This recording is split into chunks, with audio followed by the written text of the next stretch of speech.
मान्यवर, अभी एक फैशन हो गया है, आम्बेडकर आम्बेडकर आम्बेडकर आम्बेडकर आम्बेडकर आम्बेडकर।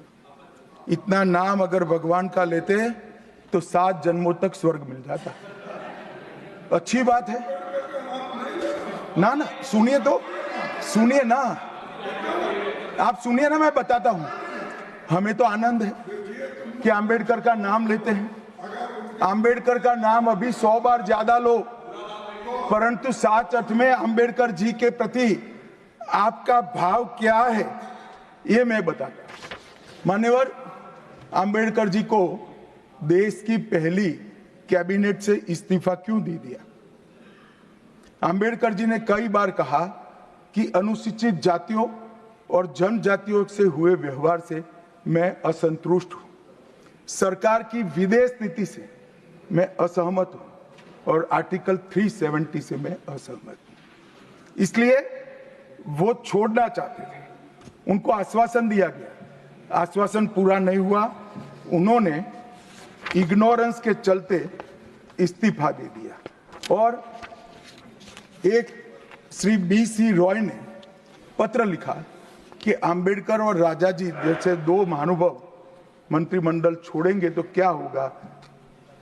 तो नेहरू जी ने उनको जवाब में लिखा है, राजाजी के जाने से तो थोड़ा बहुत नुकसान होगा, आम्बेडकर के जाने से मंत्रिमंडल कमजोर नहीं होता है।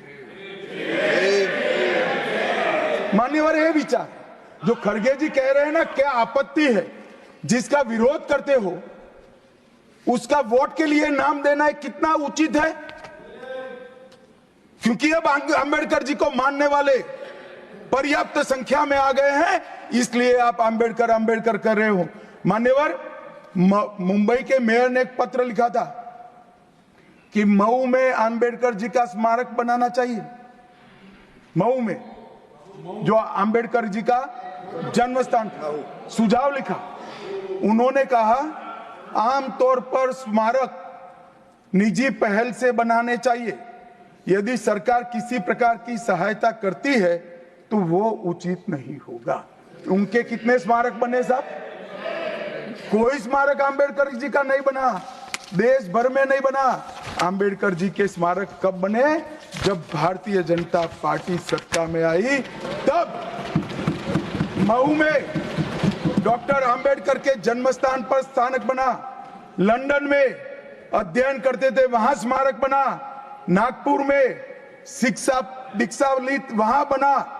दिल्ली में महापरिनिर्वाण स्थल पर बना और मुंबई में चैत्य भूमि में भी बन रहा है। हमने 5 तीर्थ बनाए महामानव। और मैं मानता हूं, मान्यवर, मैं मानता हूं कि आम्बेडकर जी के सिद्धांतों पर चलना नहीं और वोट के लिए उनकी गुहार लगा देना। 14 अप्रैल को राष्ट्रीय समरसता दिवस घोषित किया हमने। 26 नवंबर को संविधान दिवस घोषित किया। उस वक्त भी इसका विरोध कांग्रेस के वरिष्ठ नेताओं ने किया। मान्यवर,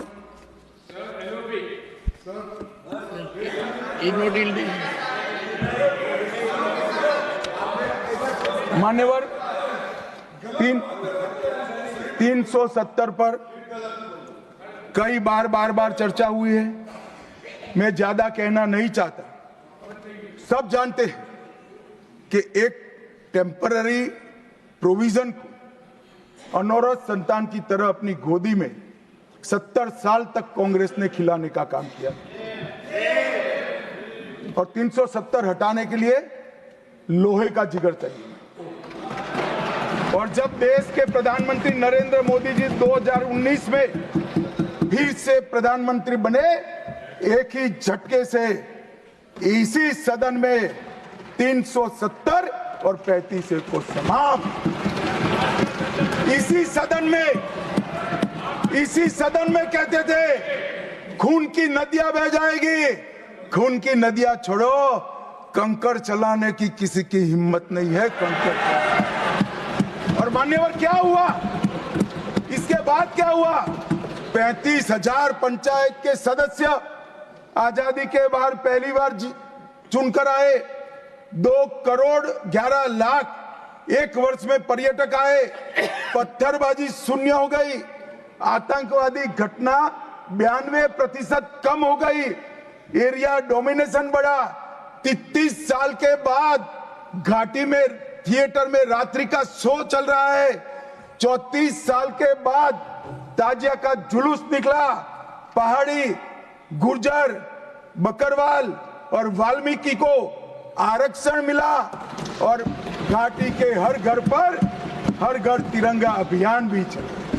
श्रीनगर में फॉर्मूला 4 कार रेसिंग हुई, लाल चौक पर तिरंगा शान से फहरता है और दुनिया का सबसे ऊंचा रेलवे आर्च ब्रिज आज चिनाब नदी पर बन रहा है। सबसे बड़ी लंबी ट्रांसपोर्टेशन टनल फिर पंजाल में बनी और निर्यात रैंकिंग में अपना कश्मीर सभी यूटी में नंबर 1 पर निर्यात में आया।